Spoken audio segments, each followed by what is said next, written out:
السلام علیکم ورحمۃ اللہ وبرکاتہ۔ الحمد للہ نحمده ونستعینه ونستغفره ونؤمن به ونتوکل علیہ ونعوذ باللہ من شرور انفسنا ومن سیئات اعمالنا من يهده الله فلا مضل له ومن يضلله فلا هادي له ونشهد أن لا إله إلا الله وحده لا شريك له ونشهد أن محمدًا عبده ورسوله أما بعد أرسله بالحق بشيرا ونذيرا وداعيا إلى الله بإذنه وسراجا منيرا فأعوذ بالله من الشيطان الرجيم بسم الله الرحمن الرحيم قل يا عبادي الذين أسرفوا على أنفسهم لا تقنطوا من رحمة الله إن الله يغفر الذنوب جميعا إنه هو الغفور الرحيم وقال النبي صلى الله عليه وسلم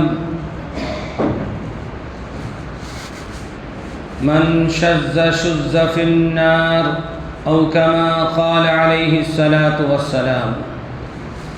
برادران اسلام، بزرگان محترم،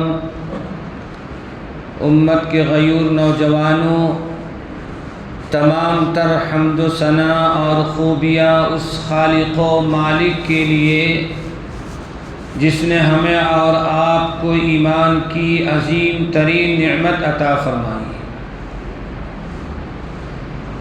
اور لاکھوں درود و سلام ہو امام الانبیاء خاتم الرسل جناب محمد الرسول اللہ صلی اللہ علیہ وسلم پر، جن کی محنت اور کاوشوں کے صدقے میں آج ہم سب مومن اور مسلمان ہیں۔ اللہ رب ذوالجلال نے ایمان والوں کو بڑی بڑی بشارتیں عطا فرمائی ہیں، خوشخبریاں سنائی ہیں۔ چنانچہ انہی آیات میں سے، انہی بشارتوں میں سے ایک یہ بشارت ہے، قل یا عبادی الذین اسرفوا علی انفسہم لا تقنطوا من رحمت اللہ۔ نبی پاک علیہ السلام سے خطاب ہے کہ آپ کہہ دیجئے میرے بندوں سے۔ قرآن کے الفاظ کو دیکھیے کہ قرآن کتنے بھلے انداز میں اللہ رب ذوالجلال اپنے بندوں سے خطاب فرما رہے ہیں۔ اپنے حبیب جناب محمد الرسول اللہ صلی اللہ علیہ وسلم سے فرما رہے ہیں کہ آپ میرے بندوں سے یہ پیغام سنا دیجئے، کہہ دیجئے، قل یا عبادی الذین اسرفوا علی انفسہم، کہ جنہوں نے اپنے اوپر گناہ کر کے، ظلم کر کے، نافرمانیاں کر کے، معصیت کر کے اپنے اوپر زیادتیاں کر لی ہیں۔ بھائی ایک انسان اگر کوئی گناہ کرتا ہے، ایک انسان کوئی جرائم کرتا ہے، ایک انسان کوئی ظلم کرتا ہے، تو حدیث پاک میں آتا ہے کہ ایک مومن جب گناہ کرتا ہے تو اس کے دل پر ایک سیاہ دھبا لگتا ہے، ایک سیاہ نقطہ پڑتا ہے۔ تو اس سے کیا پتہ چلا کہ انسان جب گناہ کرتا ہے تو گویا کہ اپنے اوپر اس نے ظلم کیا، اپنے اوپر اس نے زیادتی کر لیا۔ اب ایک انسان اپنے اوپر گناہ کر کے، ظلم کر کے، نافرمانی کر کے زیادتی کر لیتا ہے، اب اس کا حل کیا ہے؟ رمضان المبارک کا مہینہ ہمارے سامنے ہے، اسی مناسبت سے ایمان والوں کو یہ پیغام سنانا ہے کہ رمضان المبارک میں ایک عشرہ ہے مغفرت کا اور ایک عشرہ ہے رحمت کا. تو اللہ کی پوری رحمت پانے کے لیے رمضان کی آمد سے پہلے پہلے ہم اپنے گناہوں سے توبہ کریں، اپنے کیے ہوئے بدعمالیوں سے توبہ کریں، تاکہ رمضان کی ساری رحمتوں سے ہم مستفیض ہو سکیں، رمضان کی ساری برکتیں ہمیں نصیب ہو سکیں، رمضان کے فضائل ہم پا سکیں، رمضان کی عظمتیں ہماری آخرت کو بنانے میں ہمارے معین و مددگار ثابت ہو. اس لیے رمضان سے پہلے پہلے سچے اور پکے دل سے توبہ کرنا ہے، سچے اور پکے دل سے توبہ کرنا ہے.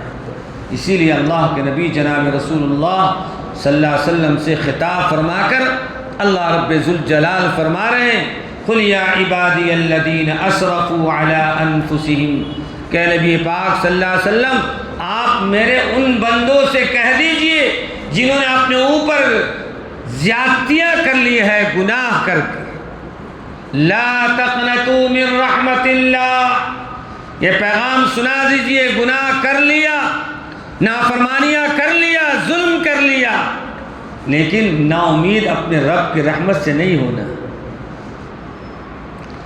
رب نے تمہارے لیے دروازے کھول رکھے ہیں، اس لیے کہ جب آدم علیہ السلام دنیا میں آئے تو شیاطین بھی آئے، شیاطین بھی دنیا میں آئے اور انہوں نے اللہ سے پوچھ کر اختیار بھی لے لیا کہ ہم آپ کے بندوں کو بھٹکائیں گے، گناہ میں ملوث کریں گے، نافرمانیاں کرائیں گے، جرائم کرائیں گے، ظلم پہ ظلم کرائیں گے.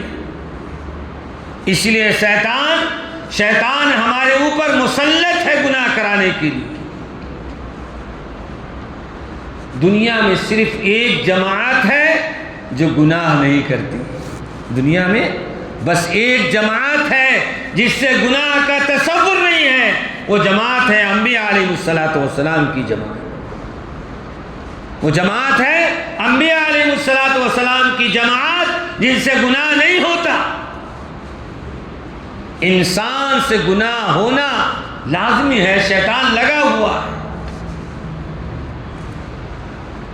ہر ممکن کوشش کرنا گناہ سے بچنے کی، لیکن پھر بھی گناہ صادر ہو گیا، گناہ سرزد ہو گیا، اب کیا کرنا ہے؟ تو اللہ رب ذوالجلال نے اس کا حل بتایا، لا تقنطوا من رحمت اللہ، اپنے رب کی رحمت سے نا امید نہیں ہونا، اپنی رب کی رحمت سے نا امید نہیں ہونا.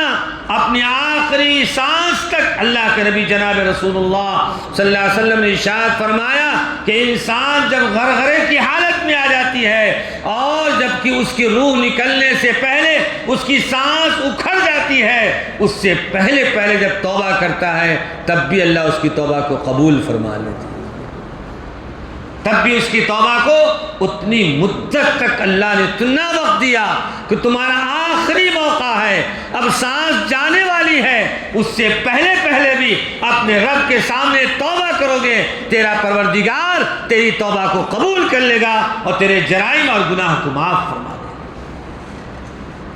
لا تقنطوا من رحمت اللہ ان اللہ یغفر الذنوب جميعا. کیا بڑی بات اللہ نے فرمائی کہ بے شک اللہ وہ ذات ہے یغفر الذنوب جميعا، جو تمہارے سارے گناہ کو معاف فرما دے گا. کیا فرمایا؟ تمہارے سارے گناہ کو معاف فرما.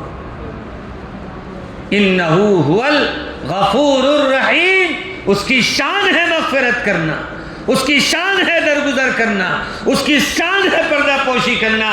دنیا میں جرائم پہ جرائم کرتے رہے، گناہ پہ گناہ کرتے رہے، ہمارے گناہوں پر، ہمارے جرائم پر اس نے پردہ ڈالا ہے. کیا ڈالا ہے؟ پردہ ڈال لیا، اور پھر آہستہ سے موقع بھی دے دیا، دیکھو تم نے یہ جرم کیا، یہ گناہ کیا، کسی نے نہیں دیکھا، میں نے پردہ ڈال دیا، پردہ پوشی کا معاملہ کیا، اور تم کو آہستہ سے موقع بھی دے دیا کہ تنہائی میں بیٹھ کر استغفر اللہ ربی من کل ذنب واتوب الیہ، اے ہمارے پروردگار ہم اپنے تمام گناہوں سے توبہ کرتے ہیں، آپ ہماری توبہ کو قبول کر لیجئے۔ اللہ نے سائڈ سے موقع بھی دے دیا کہ چلو تنہائی میں جا کر توبہ کر لو، تمہاری توبہ قبول کر لیں گے۔ اتنے بہترین موقع کے باوجود اگر انسان اپنے آپ کو اپنے معصیت اور اپنے گناہوں سے توبہ نہ کرے تو اس کی بدنصیبی کی بات ہے۔ ہمارے اور آپ کے آقا جناب محمد الرسول اللہ صلی اللہ علیہ وسلم ارشاد فرماتے ہیں، میں روزانہ کم سے کم 70 بار توبہ کرتا ہوں اللہ کے ساتھ۔ اللہ اکبر کبیرہ، امام الانبیاء ہیں، خاتم الرسول ہیں، گناہوں سے معصوم ہیں، ایک گناہ کبیرہ تو کیا گناہ صغیرہ بھی نہیں ہو سکتا۔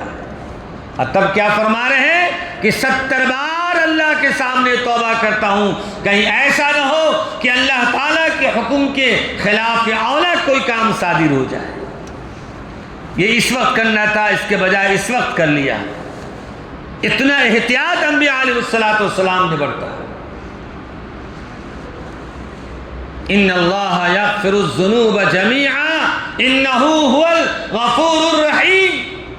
میرے دوستو اور بزرگوں، ترمذی شریف میں ایک روایت آئی ہے، صحاح ستہ کی کتابوں میں 6 صحاح ستہ، صحاح مانے صحیح، ستہ مانے 6، حدیث کی 6 کتابیں جو بالکل مستند مانی جاتی ہے، سارے مسالک کے مکاتب میں، مدارس میں وہ حدیث کی کتاب پڑھائی جانے والی ہے جس کا نام ترمذی ہے، سنن ترمذی۔ اس میں ایک واقعہ لکھا ہے،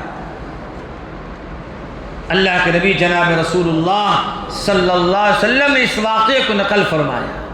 بنو اسرائیل کا زمانہ ہے، بنو اسرائیل میں ایک نام کا شخص تھا جس کا نام تھا کفل۔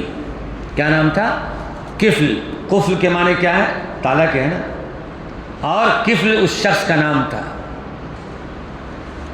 وہ شخص بہت ظلم کرتا تھا، زنا کرتا تھا، نافرمانی کرتا تھا، اور بڑا مالدار قسم کا انسان تھا، اپنے پیسے کو گناہوں میں استعمال کرتا تھا۔ اس علاقے کی ایک خاتون رہنے والی تھی جس کے کثیر بچے تھے، اور بچوں کی پرورش میں، رزق کے معاملے میں بہت پریشان حال تھی، پھرتی تھی۔ تو معلوم ہوا کہ ایک کوئی شخص ہے، بڑا مالدار ہے، جس کے پاس بہت پیسہ ہے، قرض لینے کی نیت سے، پیسہ لینے کی نیت سے اس کے پاس پہنچی۔ جب پہنچتی ہے تو 60 دینار اس وقت، کتنے؟ 60 دینار کا، ٹھیک ہے تم پریشان ہو، تمہاری ضرورتیں ہیں، ہم 60 دینار ہم تم کو دیتے ہیں، لیکن ایک شرط ہے کہ تم کو استعمال کروں گا۔ وہ بیچاری حالات کی وجہ سے پریشان حال تھی، اس نے خاموشی کی۔ اس شخص نے 60 دینار کا، ٹھیک ہم 60 دینار تم کو دیتے ہیں، لیکن جب اس شخص نے، کفل نامی شخص نے اس کو بلایا، گھر میں بلایا، تو اس کے پاس، اس کے جسم پر کپ کپی طاری ہو گئی، ایک عجیب سی پریشانی کی کیفیت طاری ہو گئی۔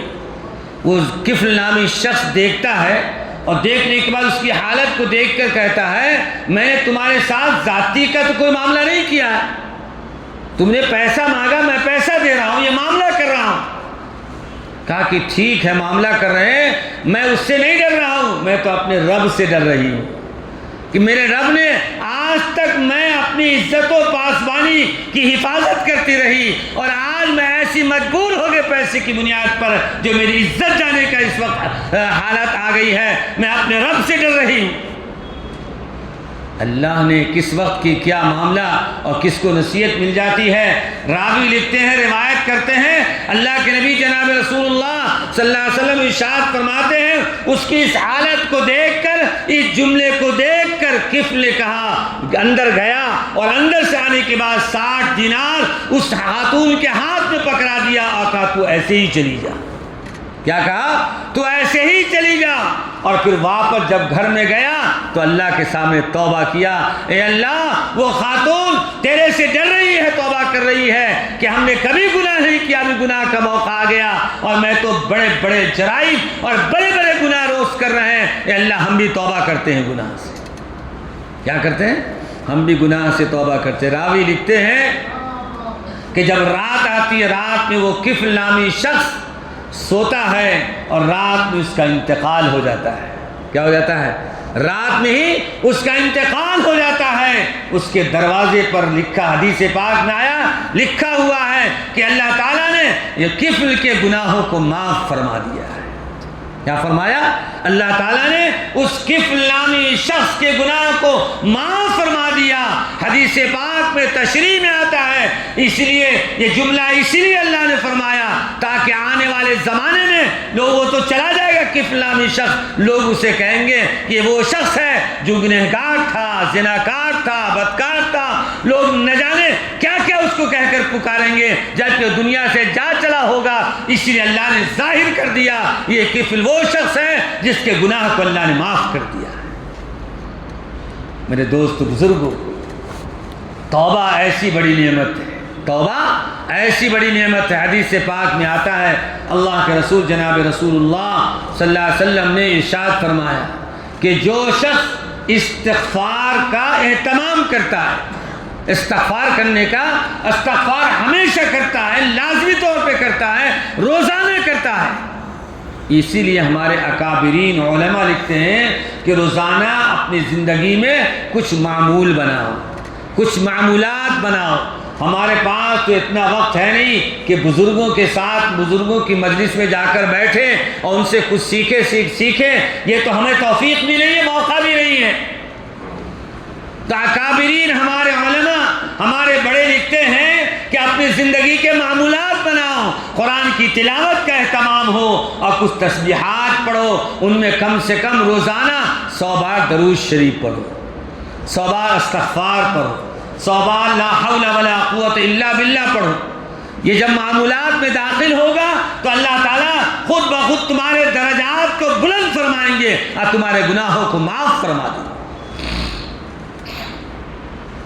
چنانچہ اللہ کے نبی جناب رسول اللہ صلی اللہ علیہ وسلم ارشاد فرماتے ہیں کہ جو شخص استغفار پڑھنے کو لازم کر لے، روزانہ استغفر اللہ ربی من کل ذنب واتوب الیہ، استغفر اللہ ربی من کل خطیئۃ واتوب الیہ، جس طرح بھی توبہ ہم اللہ کے سامنے کر سکتے ہیں، جس زبان میں ہم کر سکتے ہیں، عربی ضروری نہیں ہے، ہمارا اور آپ کا خالق مالک وہ طاقت والا، وہ قوت والا، وہ صفات والا ہے جو ساری زبان کو جانتا ہے۔ جس زبان میں توبہ کریں گے آپ کی توبہ اللہ قبول کرے گا انشاءاللہ۔ میرے دوست بزرگوں، اس لیے کیا فرمایا؟ اللہ کے نبی صلی اللہ علیہ وسلم فرما رہے ہیں کہ دیکھو جب جو لازمی طور پہ استغفار پڑھے گا اللہ اس کو 3 انعامات سے نوازتے ہیں۔ کتنے انعامات سے؟ 3 انعامات سے نوازتے ہیں۔ پہلا انعام، جو شخص توبہ کرے گا، استغفار پڑھے گا، اللہ تعالیٰ اس کی برکت سے اس کی تنگی کو دور فرما دیں گے، رزق کی تنگی کو اللہ تعالیٰ دور فرما دیں گے۔ اور جو شخص توبہ استغفار کرے گا، لازمی طور پر کثرت کے ساتھ کرے گا، اللہ تعالیٰ اس کی برکت سے اس کی زندگی کی مصیبتوں کو، پریشانیوں کو اللہ تعالیٰ زائل فرما دے گا اور دور فرما دے گا۔ بڑے سے بڑے مسائل میں گھرے گا لیکن اس کے روز کے معمولات جو استغفر اللہ ربی من کل ذنب واتوب الیہ، جو استغفار کرنے کو لازم کر لیا ہے، اللہ کے نبی جناب رسول اللہ صلی اللہ علیہ وسلم ارشاد فرما رہے ہیں اس استغفار کی وجہ سے اللہ تعالیٰ اس کی مصیبت کو زائل فرما دیں گے، اس کی مصیبت کو دور فرما دیں گے۔ تو رزق کی تنگی ختم ہو جائے گی، پہلا انعام۔ دوسرا انعام، کوئی مصیبت آئی تو اس تسبیح کی یا استغفار کی برکت سے اس پریشانی مصیبتوں کو اللہ تعالیٰ زائل فرما دیں گے، دور فرما دیں گے۔ تیسرا انعام، اللہ کے حبیب جناب رسول اللہ صلی اللہ علیہ وسلم فرماتے ہیں جو شخص استغفار کو لازم کر لیتا ہے اور ہمیشہ کثرت کے ساتھ پڑھتا ہے تو اللہ تعالیٰ اس کے رزق میں وسعت فرما دیں گے اور ایسی جگہ سے اس کے پاس روزی آئے گی جس کا اس کو گمان بھی نہیں ہوگا، خیال بھی نہیں ہوگا، کہاں سے آ گئی۔ میرے محترم بزرگوں، دوستو، آج ہم سب کچھ کرتے ہیں، ہمارے پاس 10 منٹ بیٹھ کر اپنا محاسبہ کرنے کی توفیق نہیں ہے۔ جی، جس طرح ہم دنیاوی چیزوں کے لیے محاسبہ کرتے ہیں نا بھائی، محاسبہ والا حساب لینے والا، محاسبہ اپنے نفس کا محاسبہ کریں۔ جیسے ہم دن بھر اپنے مال کہاں خرچ کیے، کہاں سے آیا، اس کا حساب و کتاب کرتے، اس کا محاسبہ لیتے ہیں، اسی طرح اپنے نفس کا بھی محاسبہ کرنا ہے۔ کیا کرنا ہے؟ نفس کا بھی محاسبہ کرنا ہے۔ حساب و کتاب دنیا میں محاسبہ اس لیے کرتے ہیں، رجسٹر مینٹین اس لیے کرتے ہیں، اور GST اس لیے بھرتے ہیں کہ اگر نہیں بڑھیں گے تو ہماری گرفت ہو جائے گی، پکڑ ہو جائے گی، لینے کا دیری پڑ جائے گا، لینے کا دیری پڑ جائے گا۔ اب سیل ٹیکس والے کے ڈر سے سارے قانونی اعتبار سب کچھ ٹھیک ٹھاک کر کے رکھنا پڑتا ہے نا۔ تو ہم ایمان والے ہیں نا، جو ایمان سے محروم ہیں ان کا مسئلہ الگ ہے۔ ہم ایمان والے ہیں، ہمارا ایمان ہے اقرا کتابک کفا بنفسک الیوم علیک حسیبا، ہمارے اعمال کا حساب ہونا ہے، ہمارے اعمال کا دفتر کھلنا ہے۔ اللہ رب ذوالجلال فرمائیں گے یہ تیرے اعمال کا دفتر ہے، پوری لائف، پوری زندگی جو کچھ کیا ہے یہ تیرے سامنے ہے، اقرا تم پڑھ۔ اللہ تعالیٰ نے 2 فرشتوں کو رکھا ہے جس کا نام کرامن کاتبین ہے، ہمارے اچھے اعمال بھی لکھ رہے ہیں، ہمارے برے اعمال کو بھی لکھ رہے ہیں، ریکارڈ کر کے کیسٹ بنا کر رکھ رہے ہیں۔ تو کیا ہمیں یہ بات سمجھ میں نہیں آتی کہ ہم دنیا کا محاسبے میں اگر گڑبڑی کر دیتے ہیں، ٹھیک ٹھاک نہیں کریں گے تو ہماری پکڑ ہو جائے گی، اور آخرت کے اعتبار سے اگر من چاہے زندگی گزار رہے ہیں، جو دل میں آ رہا کر رہے ہیں، جہاں دل میں آ رہا جا رہے ہیں، جہاں دل میں آ رہا پیسہ خرچ کر رہے ہیں، میرے دوست بزرگوں، یہ محاسبہ قیامت کے دن ہونا ہے اور اللہ کے روبرو اپنا حساب دینا ہے۔ اللہ کے نبی جناب رسول اللہ صلی اللہ علیہ وسلم نے ایک حدیث میں آپ نے ارشاد فرمایا کہ قیامت کے دن نفسی نفسی کا عالم ہوگا تو اللہ تعالیٰ ایک ایک انسان کو سامنے بلائیں گے، ایک ایک انسان کو بلائیں گے، اور ہر انسان سے 5 سوال کیے جائیں گے۔ کتنے سوال کیے جائیں گے؟ 5 سوال کیے جائیں گے۔ ہم نے زندگی بخشا، صحت دیا، اس کا استعمال کیا جی، اور دولت دیا، حلال طریقے سے مال کمایا یا حرام طریقے سے مال کمایا۔ ہم سوچتے ہیں کہ مال کما لینا، محنت سے کما لیا، حرام کما لیا یا حلال کما لیا، نہیں، اگر پیسہ ہم نے حلال ہی کمایا ہے تب بھی استعمال کرنے کا ہمیں اختیار نہیں ہے، شریعت کے دائرے میں استعمال کرنے کا اختیار۔ مال ہمارا ہے، محنت ہم نے کیا ہے، اللہ نے دیا ہے مال، ذریعہ ہم ہیں، روزی دینے والی ذات اللہ کی ہے۔ ہمارے پاس تھوڑا یا زیادہ جو بھی مال ہے وہ اللہ کی امانت ہے، اسی لیے اگر اپنا مال ہوتا تو ہمارا اختیار چلتا، جہاں چاہے، جتنا چاہے، جیسے چاہے استعمال کریں۔ ہمارا اپنا مال تو ہے نہیں، وہ تو اللہ کا ہے، وہ تو اللہ کا ہے۔ اسی لیے قرآن پاک میں فرمایا گیا ان المبذرین کانوا اخوان الشیاطین، فضول خرچی کرنے والا، ضرورت سے زائد خرچہ کرنے والا، بے جا خرچ کرنے والا، بغیر ضرورت کے خرچ کرنے والا شیطان کا بھائی۔ ان المبذرین کانوا اخوان الشیاطین، وہ شیطان کا بھائی ہے، وہ انسان نہیں ہے۔ میرے دوست بزرگوں، ہمیں ڈر کہاں ہے اللہ سے؟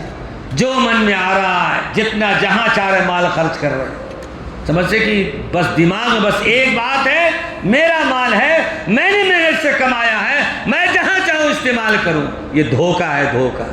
عقل مند انسان وہ ہے حلال کمانا بھی ہے، حلال جگہوں پر استعمال بھی کرنا ہے۔ میرے محترم بزرگوں اور دوستوں، تو اللہ کے نبی جناب رسول اللہ صلی اللہ علیہ وسلم نے ارشاد فرمایا کہ دیکھو یہ 3 چیز، ایک اور مثال، ایک اور واقعہ اللہ کے نبی جناب رسول اللہ صلی اللہ علیہ وسلم ارشاد فرماتے ہیں۔ کیا فرماتے ہیں کہ اللہ رب العالمین ان اللہ یغفر الذنوب جميعا انہ هو الغفور الرحیم، اس جگہ ارشاد فرمایا گیا ہے کہ اللہ تعالیٰ اس بندے کو بہت پسند فرماتے ہیں جو بندہ توبہ کرتا ہے، اپنے گناہوں پر ندامت کرتا ہے۔ حدیث پاک میں اس کی مثال موجود ہے۔ اللہ کے نبی جناب رسول اللہ صلی اللہ علیہ وسلم نے ایک مثال فرمائی اور فرمایا ایک مسافر اپنے اونٹ پر سوار ہو کر اپنا ساز و سامان توشہ لے کر جا رہا ہے، تپش کی دھوپ ہے. راوی روایت کرتے ہیں کہ سامنے ایک درخت آ گیا, ایک جھاڑ آ گیا. اس نے سوچا کہ یہاں پر ٹھہر کر تھوڑا آرام کر لیتے ہیں, پھر اگلا سفر نکلیں گے.